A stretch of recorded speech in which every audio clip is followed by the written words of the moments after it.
Hayal edin. Bir toprak düşünün ki güneşin altında binlerce yıl boyunca aynı hikayeyi anlatmaya devam etsin. Dalları göğe uzanan zeytin ağaçları, kökleri toprağın derinliklerine inen incir ağaçları. Burada, Türkiye'nin bereketli ovalarında ve dağ eteklerinde, tarih yalnızca kitaplarda değil, ağaçların gövdelerinde, toprağın kokusunda ve sofralara uzanan lezzetlerde yazılıdır. Bugün sizleri dünyanın en değerli iki hazinesinin izinde büyüleyici bir yolculuğa çıkarıyorum. Zeytinin sıvı altına dönüşen yolculuğunu ve incirin tatlı sırlarını keşfedeceğiz. Ve inanın bana, bu yolculuk sonunda zeytine ve incire bir daha asla aynı gözle bakamayacaksınız. Eğer tarihin, doğanın ve lezzetin iç içe geçtiği bu büyüleyici hikayeyi bizimle birlikte keşfetmek isterseniz kanala abone olmayı, bu videoyu beğenmeyi ve sevdiklerinizle paylaşmayı unutmayın.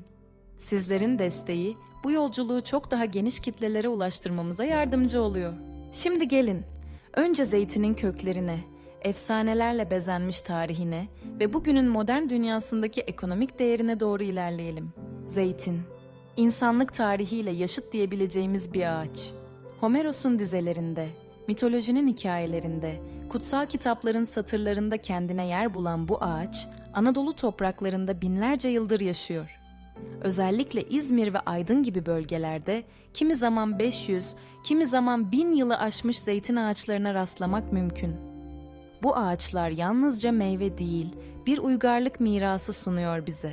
Antik çağda insanlar zeytini yalnızca yemeklik olarak değil, şifa kaynağı ve kutsal bir sembol olarak da görmüşler. Zeytin dalı barışı temsil etmiş, yağı ise ışığın kaynağı olmuş. Bugün bile Akdeniz coğrafyasının kalbinde zeytinin bu simgesel anlamını hissediyoruz. Siz hiç düşündünüz mü? Bir ağacın gölgesinde otururken aslında binlerce yıl önce aynı gölgenin altında oturan atalarımızla ortak bir deneyim yaşadığımızı. İşte zeytin ağacı, bu bağı kuran eşsiz bir köprü. Ama zeytinin hikayesi yalnızca tarihle sınırlı değil. Günümüz Ege'sinde zeytin aynı zamanda güçlü bir ekonomik damar. Türkiye, dünyanın en büyük zeytin ve zeytinyağı üreticilerinden biri.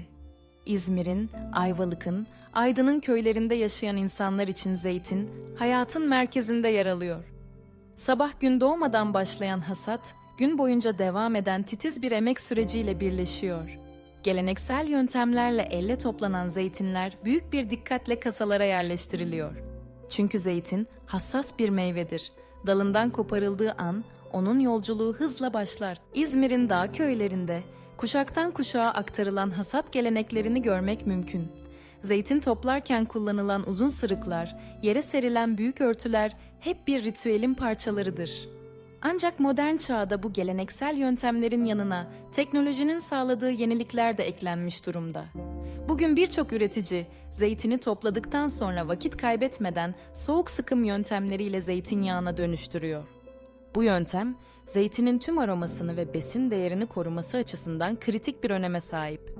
Bir düşünün, bir damla zeytinyağının içinde sadece yağ değil, güneşin sıcaklığı, toprağın bereketi, suyun temizliği ve çiftçilerin emeği var. İşte bu yüzden dünya mutfaklarında Türk zeytinyağına olan talep giderek artıyor. İtalya ve İspanya yıllardır bu alanda bilinse de Türkiye'nin özgün çeşitleri, kendine has aromaları ve kalitesiyle artık küresel pazarda hak ettiği yeri almaya başlıyor. Burada kısa bir soru sormak istiyorum size. Hiç Türk zeytinyağını yabancı bir markayla karşılaştırdınız mı? Tat, yoğunluk ve aroma farkını hissedebildiniz mi? Eğer böyle bir deneyiminiz olduysa lütfen yorumlarda paylaşın. Çünkü bu farkı keşfetmek aslında Türkiye'nin zenginliğini daha derinden anlamak demek.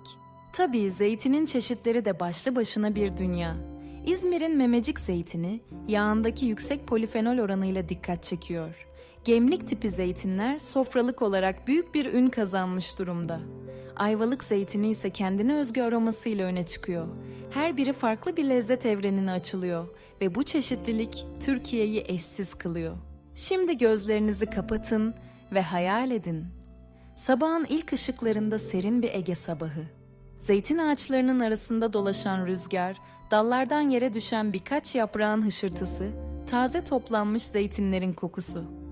İşte bu atmosfer yalnızca bir tarımsal üretim değil, aynı zamanda bir kültür, bir yaşam biçimi. Peki, bu yaşam biçimi insanlara neler kazandırıyor? Zeytinyağı üretimi yalnızca ekonomik bir faaliyet değil, aynı zamanda bir kimlik unsuru. Ege insanı için zeytin, günlük yaşamın ayrılmaz bir parçası. Kahvaltı sofralarından düğün geleneklerine, halk şarkılarından edebiyata kadar zeytin her yerde karşımıza çıkıyor. Birçok köyde zeytin hasadı zamanı adeta bir festival havasında geçiyor. Çünkü bu dönem sadece üretimin değil, dayanışmanın, paylaşımın ve topluluk olmanın da simgesi. Ve işin en ilginç tarafı şu: bilim insanları zeytinyağının sağlık üzerindeki etkilerini her geçen gün daha fazla araştırıyor. Kalp sağlığını koruyan, bağışıklık sistemini güçlendiren, uzun yaşamla ilişkilendirilen bu altın sıvı aslında binlerce yıldır Anadolu'da bir yaşam iksiri olarak görülüyor. Modern tıbbın bugün ortaya koyduğu bulgular, kadim bilgeliği adeta doğruluyor. Sevgili izleyiciler, sizler de fark etmişsinizdir. Bazen soframızdaki en sıradan gibi görünen yiyecekler aslında insanlık tarihinin en derin hikayelerini taşıyor. İşte zeytin de tam olarak böyle bir hazine.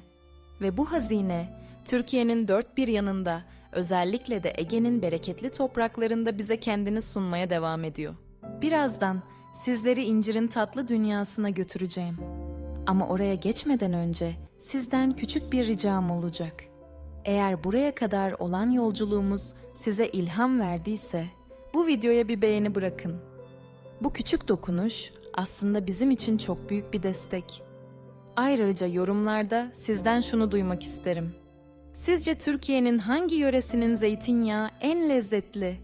Belki de kendi deneyimlerinizi paylaşarak başka izleyicilere de yol gösterebilirsiniz. Şimdi sıra geldi Anadolu'nun en tatlı hazinesine, incire. Belki de en saf haliyle doğanın sunduğu bir tat. Öyle ki incir yalnızca bir meyve değil, aynı zamanda bir kültür, bir sembol ve bir mucize. Aydın Türkiye'de incirin başkenti olarak bilinir. Buradaki iklim ve toprak yapısı incirin yetişmesi için adeta biçilmiş kaftandır. Yazları uzun ve sıcak, kışları ise ılıman geçen bu bölge, güneşi bol, toprağı zengin ve rüzgarı incirin olgunlaşmasına yardım eden özel bir coğrafyaya sahip. İşte bu nedenle dünyada Aydın inciri dendiğinde kalitenin simgesi anlaşılır. İncir ağacının dalları arasında dolaşırken insanın aklına şu soru geliyor: nasıl oluyor da bu kadar sade görünen bir meyve binlerce yıldır insanlığın hayatında böylesine büyük bir yere sahip olabiliyor? Aslında cevabı basit. Çünkü incir sadece bir meyve değil, doğrudan toprağın kalbinden gelen bir hediye. Hasat zamanı geldiğinde Aydın'ın köylerinde adeta bir bayram havası yaşanır. Sabahın erken saatlerinde kadınlar ve erkekler tarlalara doğru yola çıkar. Her incirin olgunluk derecesi tek tek kontrol edilir. Dalından koparılan incir, güneşin altında kurutulmak üzere sergilere serilir. Bu süreç incirin lezzetini belirleyen en kritik aşamalardan biridir. Çünkü doğru kurutma, incirin aromasını yoğunlaştırır, besin değerini korur ve uzun süre dayanmasını sağlar. Belki de siz de pazarlarda görmüşsünüzdür. Kuru incirin altın sarısına çalan rengi, hafifçe çatlamış kabuğu ve içindeki balı andıran tatlı özü.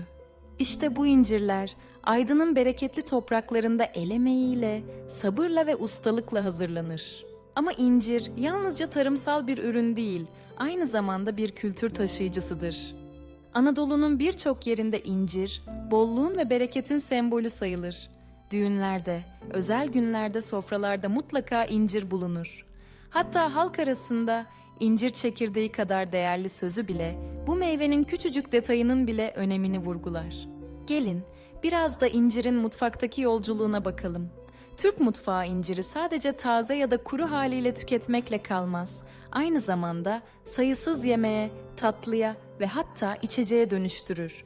Aydın mutfağında incir dolması, kuru incirden yapılan hoşaflar ve reçeller geleneksel sofraların vazgeçilmezidir. İncir aynı zamanda enerji verici özelliğiyle bilinir. Sporcular, sağlıklı beslenmeye önem verenler için tam bir doğal güç kaynağıdır. İçerdiği vitaminler, mineraller ve lif onu bir süper gıda yapar. İncirin tarihsel boyutuna baktığımızda da çok zengin bir tabloyla karşılaşırız. Antik çağlardan itibaren incir, kutsal sayılmış ve mitolojide doğurganlıkla ilişkilendirilmiştir. Eski Anadolu uygarlıklarında incir ağacı, yaşamın ve sürekliliğin simgesi kabul edilirdi. Bugün bile birçok köyde incir ağacının gölgesinde oturmak bir gelenek, bir huzur anıdır. Sevgili izleyiciler, sizlere bir soru sormak isterim. Siz inciri en çok hangi haliyle seviyorsunuz? Taze incirin sulu ferah lezzeti mi, yoksa kuru incirin yoğun, bal gibi tadı mı?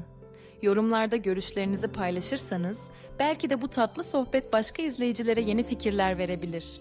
İncirin hikayesi aynı zamanda sabrın hikayesidir. Çünkü bir incir ağacının verimli hale gelmesi yıllar alır.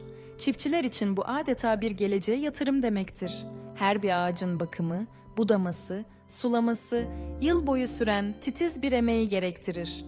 Bu nedenle incir sadece sofraya gelen bir tat değil, aynı zamanda bir aile emeğinin kuşaktan kuşağa aktarılan bilgeliğin ürünüdür. İşte tam da bu nedenle Aydın'ın incirleri sadece Türkiye'nin değil, dünyanın da gözdesi haline gelmiştir. Avrupa'dan Amerika'ya, Orta Doğu'dan Asya'ya kadar birçok ülkeye ihraç edilen Türk inciri hem ekonomik açıdan büyük bir değeri vardır, hem de ülkemizin kültürel kimliğini dünyaya taşır. Şunu unutmamak gerekir. 1 kilo kuru incir aslında yüzlerce incirin emeği, onlarca gün süren sabır, güneşin ve toprağın ortak armağanıdır. Yani tabağımıza gelen her bir incir aslında bir hikayenin, bir yolculuğun sonucu. Ve belki de bu yüzden incir sadece tatlı bir meyve değil, aynı zamanda bir miras. Aydın'ın köylerinde yetişen incirler bugün yalnızca çiftçilerin değil, tüm Türkiye'nin gururu. Çünkü bu ürün tarih boyunca olduğu gibi bugün de Anadolu'nun bereketini ve zenginliğini dünyaya anlatıyor. Birazdan sizlere zeytin ve incirin ötesine geçerek bu ürünlerin topluluklara ve gelecek nesillere nasıl dokunduğunu, sürdürülebilirlik ve modern tarım uygulamalarını anlatacağım. Ama ondan önce sizden küçük bir isteğim var. Eğer bu videodaki yolculuk size keyif verdiyse kanala abone olun ve bildirimleri açın. Çünkü önümüzdeki bölümlerde Türkiye'nin başka lezzet sırlarını da keşfedeceğiz. Ve unutmayın, yorumlarınız ve beğenileriniz bu hikayeyi daha da büyütüyor. Şimdi size bu hikayenin en insani boyutunu anlatmak istiyorum. Çünkü zeytin ve incir yalnızca doğanın mucizeleri değil, aynı zamanda insanların yaşam biçimlerini şekillendiren, toplulukların dokusunu belirleyen iki büyük değer.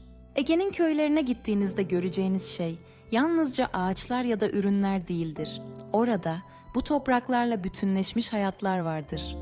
Aileler kuşaktan kuşağa aktarılan bilgileriyle zeytinliklere ve incir bahçelerine sahip çıkarlar. Bir çocuk dedesinin nasıl zeytin topladığını görerek büyür. Bir genç annesinin incirleri nasıl özenle kuruttuğunu izleyerek gelenekleri öğrenir. Böylece bu topraklar yalnızca ürün değil, kimlik üretir. Sürdürülebilirlik günümüzde tarımın en çok konuşulan konularından biri. Peki, Türkiye'nin zeytin ve incir bölgelerinde bu nasıl sağlanıyor? Aslında birçok üretici son yıllarda doğayı korumayı temel alan yöntemlere yönelmiş durumda. Organik tarım sertifikaları, kimyasal kullanımını azaltma çabaları, su kaynaklarının dikkatle yönetilmesi, toprağın uzun vadeli verimliliğini güvence altına almayı hedefliyor. Çünkü üreticiler çok iyi biliyor ki bu ağaçlar yalnızca bugünün değil, gelecek nesillerin de emaneti. Bir zeytin ağacının yüzlerce yıl yaşayabildiğini düşündüğümüzde aslında biz bugün yalnızca kendi soframız için değil, torunlarımızın da geleceği için bu ağaçları koruyoruz. İncir ağaçları da öyle.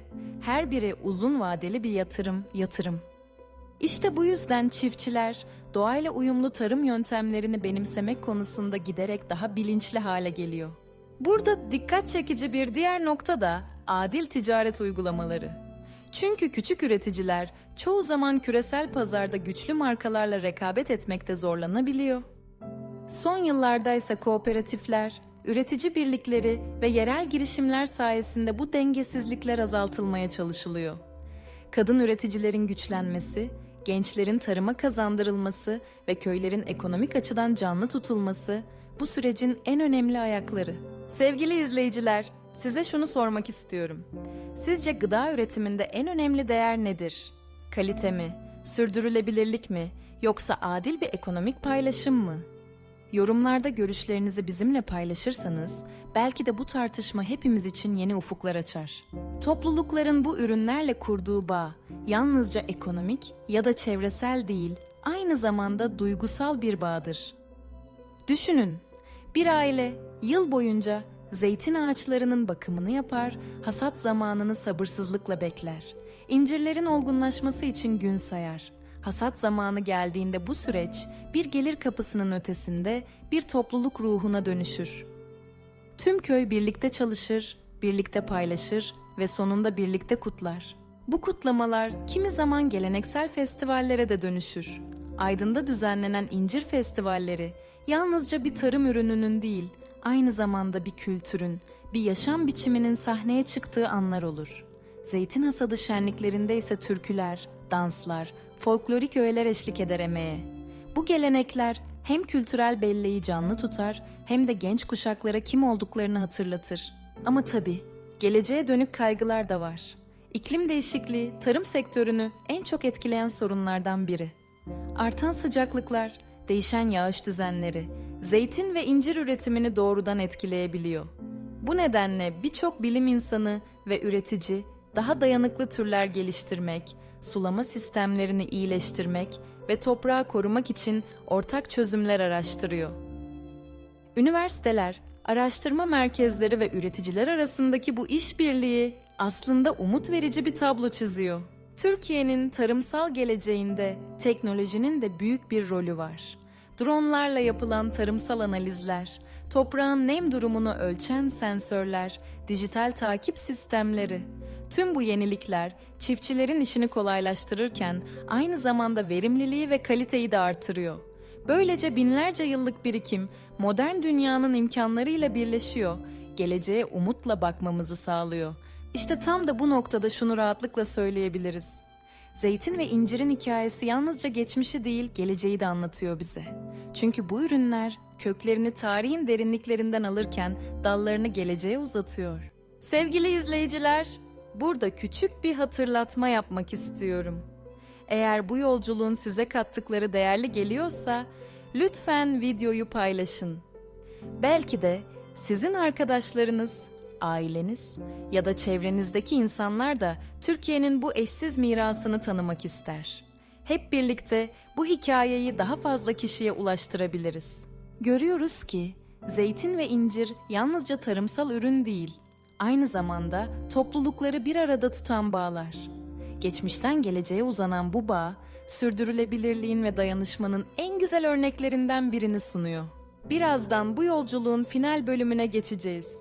Orada bugüne kadar gördüklerimizi özetleyip bu mirasın nasıl bir geleceğe doğru yol aldığını konuşacağız.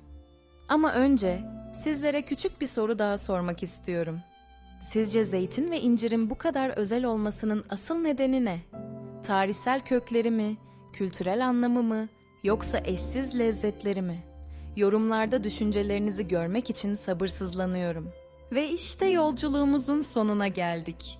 Bugün birlikte çıktığımız bu keşifte zeytinin sıvı altın olarak nasıl bir tarihsel miras taşıdığını, incirin Anadolu'nun tatlı sırrı olarak nasıl dünyaya yayıldığını gördük. Ama belki de en önemlisi bu ürünlerin yalnızca soframıza gelen gıdalar olmadığını, aynı zamanda toplulukların belleği, kültürlerin hafızası, gelecek nesillerin emaneti olduğunu birlikte fark ettik. Zeytin binlerce yıl boyunca barışın, bereketin ve sağlığın sembolü oldu. İncir ise sadeliğin, doğallığın ve tatlı bir huzurun simgesi. Bu iki ürün Anadolu'nun insanlara verdiği en büyük hediyelerden ikisi. Bir ağacın gölgesinde otururken ya da soframızda bir dilim ekmeğe zeytinyağı sürerken aslında farkında olmadan binlerce yıllık bir mirasa dokunuyoruz. Ve belki de bu yüzden bu topraklarda büyüyen her zeytin ve her incir bizim kimliğimizin ayrılmaz bir parçası. Ama bu miras yalnızca geçmişin değil, geleceğin de konusu. Çünkü sürdürülebilir tarım, çevreye duyarlı üretim ve genç nesillerin bu topraklara sahip çıkması sayesinde zeytin ve incir yolculuğu devam edecek. Belki 100 yıl sonra bile aynı ağaçların gölgesinde yeni kuşaklar oturacak, aynı tatları sofralarında bulacak.